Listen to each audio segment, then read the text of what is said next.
In the early stages of my education, I was always under the impression that an artist was one skilled at drawing and painting.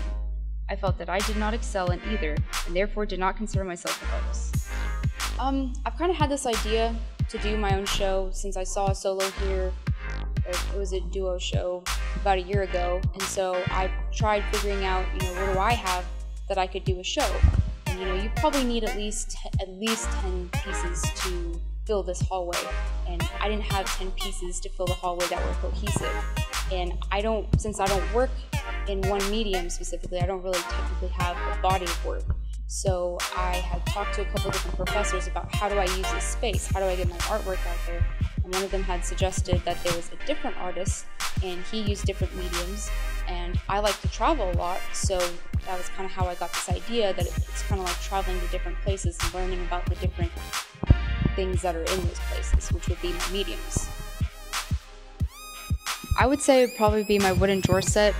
Most of it is made out of pallet wood, so it was really cool to find out that you can actually strip pallet wood down and find different types of wood underneath.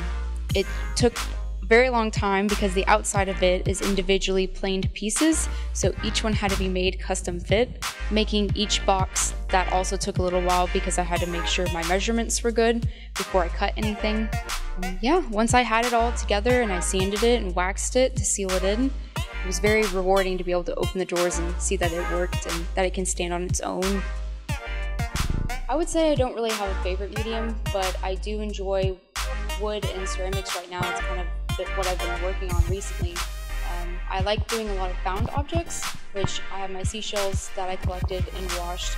My wooden drawer set is made out of pallet wood, which I found and broke down. So I like using materials that you can either reuse or repurpose.